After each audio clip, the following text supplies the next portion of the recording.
पाकिस्तान के नए पापा अभिषेक शर्मा अब ओडीआई क्रिकेट में भी आने वाले।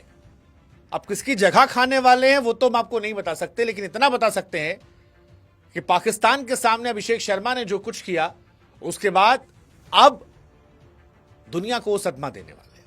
वैसे अभिषेक शर्मा जब से आए हैं तब से जो कुछ वो कर रहे हैं वो दुनिया के समझ से परे है, क्योंकि उनका राइज ये बताता है कि यार एक खिलाड़ी जो अद्भुत, अविश्वसनीय, अवर्णनीय, कल्पनीय होता है वो बेहतर से बेहतरीन खिलाड़ियों को करियर भी खा सकता है। मतलब to be very honest, I am a big fan of Yashasvi Jaiswal. मुझे लगता था कि जायसवाल जनरेशनल टैलेंट है, तीनों फॉर्मेट के लिए सबसे बड़े खिलाड़ी है। जायसवाल दुनिया के किसी भी देश में खेल रहे होते वो उस देश के टॉप प्लेयर में से एक होते, लेकिन अभिषेक शर्मा ने जायसवाल को इंडियन टीम से वैसे ही बाहर कर दिया जैसे बीते मैच में पाकिस्तान को बाहर कर दिया। जायसवाल सोच रहे होंगे कि हम करें तो करें क्या, और यही सोच रहे होंगे रोहित विराट भी, क्योंकि Rohit Sharma, Virat Kohli 2027 ODI world cup पर नजर बनाए हुए हैं। लेकिन अगर अभिषेक शर्मा की एंट्री ओडीआई क्रिकेट में होती है और ऑस्ट्रेलिया के सामने उन्हें खिलाया जाता है, मौका दिया जाता है और उनका बल्ला चल जाता है, तो यकीन मानिए इंडियन क्रिकेट में काफी बदलाव हो सकते हैं। आई am a big fan of Rohit Sharma, Virat Kohli. मैं चाहता हूं कि 2023 वर्ल्ड कप में जो नहीं हो पाया, वो जो ट्रॉफी रोहित बगल से देख के निकल गए थे, वो 27 में उन्हीं दोनों के हाथ में मिले। लेकिन at the same time I also feel कि यार अभिषेक में एक्सेप्शनल टैलेंट है। एक ऐसा इंसान जो क्रिकेट मैच को खड़े खड़े बदल सकता है, एक ऐसा इंसान जिससे मैं उम्मीद कर सकता हूं कि वो किसी भी दिन वनडे क्रिकेट में 200 मार सकता है, पावर प्ले में तबाही मचा सकता है।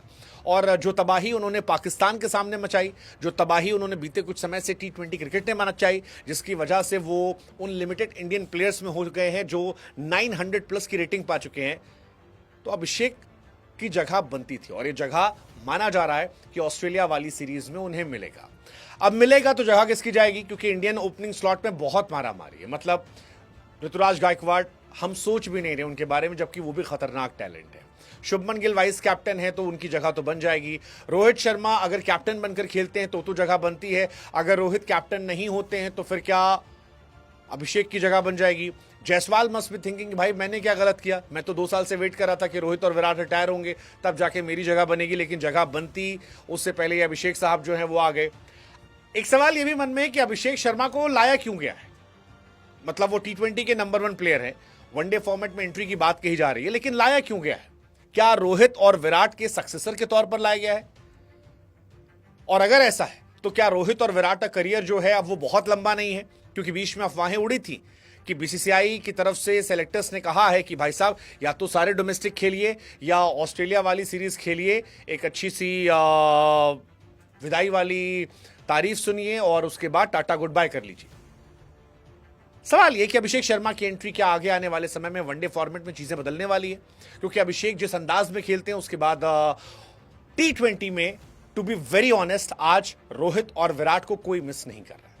हो सकता है कुछ डाई हार्ड फैंस हों जो मिस कर रहे हो, बट अभिषेक ने पुरानी नॉस्टैल्जिया से हमें आगे निकाल दिया, भविष्य की सुनहरी उम्मीदें दिखा दी। और ये इसलिए क्योंकि वो जनरेशनल टैलेंट है, वो टैलेंट है जो आपको फ्लैम्बॉयंट इमेज में एक सुखद एहसास कराता है, जिसकी बैटिंग देखने में मजा आता है। आप याद कीजिए, एक जमाना था विराट साहब बैटिंग करते थे, हमें आनंद आता था।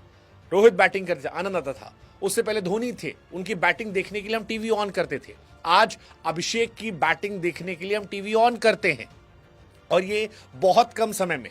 अभिषेक ने बहुत कम समय में T20 में नंबर 1 की जगह बना ली है। अब वो नंबर 1 T20 में है तो लाजमी है कि उन्हें ओडीआई में मौका मिलेगा। मुझे लगता है आगे आने वाले समय में शायद टेस्ट में भी मौका मिले, क्योंकि सहवाग टेस्ट क्रिकेट में भी खतरनाक थे। ट्रेविस हेड T20 में खतरनाक खेलते हैं तो वो टेस्ट क्रिकेट में भी खतरनाक खेलते हैं, और ये वो खिलाड़ी है जो एक सेशन में गेम चेंज करते हैं। और अगर कोई खिलाड़ी इस तरह से परफॉर्मेंस कर रहा है, एक्सेप्शनल खेल रहा है, पाकिस्तान के प्रेशर को नहीं ले रहा, मतलब शाहीन शाह अफरीदी को मजाक बनाकर जिसने मारा, सो आई एम श्योर आगे आने वाले समय में उन्हें बाकी फॉर्मेट में भी जगह मिलेगी। लेकिन फिलहाल शुरुआत जो है वो ओडीआई से मानी जा रही है, और अगर ओडीआई में अभिषेक आते हैं तो it's gonna be very exciting. साथ ही सेलेक्टर्स के लिए माइग्रेन होगा कि किसे खिलाएं, किसे बाहर भेजें, किसे रखें, कौन टीम में 11 में आएगा। क्या आपको लगता है कि अभिषेक शर्मा को 11 में मौका मिल पाएगा? कमेंट सेक्शन में बताइएगा। अभिषेक ने जो किया है उसके बाद मुझे लगता है मौका तो बनता है, लेकिन क्या प्लेइंग 11 में मिलेगा? ऑस्ट्रेलिया में 3 वनडे सीरीज है, उसके बाद 5 T20 मैचेस है, तो T20 तो वो खेल रहे हैं, क्या 3 वनडे में किसी एक मैच में मौका मिल जाएगा? और अगर मिलेगा तो आपको क्या लगता है कि अभिषेक के चलते कौन कौन से खिलाड़ी हैं जिनके करियर पर काफी डेंट लेगा? क्योंकि किसी की खुशी किसी गम की वजह बनती है। I actually feel, genuinely feel bad for Yashasvi Jaiswal. मुझे लगता है क्या खतरनाक टैलेंट है। टेस्ट क्रिकेट में इतने परफॉर्मेंस की उसने, T20 में 170 का स्ट्राइक रेट है जायसवाल का, 170 का, और 170 का स्ट्राइक रेट होने के बावजूद आप टॉप 15 में नहीं है। I feel bad for him, but I think it's a great opportunity for Jaiswal also कि आप अपने करियर को थोड़ा और बूस्ट करें, 170 को 190 ले जाएं, क्योंकि कंसिस्टेंसी के मामले में जायसवाल सबसे आगे, अभिषेक से भी आगे। स्ट्राइक रेट में थोड़ा क्वेश्चन होता है, और बॉलिंग में जायसवाल भी एक जमाने बॉलर थे, बाद में छोड़ दिया था। सो कई बार जब आप बाहर बैठते हो तो शायद आपको मौका लगता है कि आप अपने आप को बेहतर करो। वो जो अभिषेक कर रहे हैं, 173 4 मैच में बनाए उसने 208 के स्ट्राइक रेट से, एंड आई थिंक ये 208 का स्ट्राइक रेट जो है यही उन्हें जनरेशनल टैलेंट बनाता है। लेकिन सवाल फिर वही कि बाहर कौन बैठेगा? Rohit Sharma, Shubman Gill, Jaiswal, Rituraj Gaekwad and now Abhishek Sharma. ईशान किशन को हम भूल चुके हैं, केएल राहुल की ओपनिंग सवाल ही नहीं पैदा होता। सवाल फिर वही है कि भाई कितनों का करियर एक खा लेंगे, और क्या विराट और रोहित का करियर भी इनकी जो दी एंड होगा? Seems like, you never know.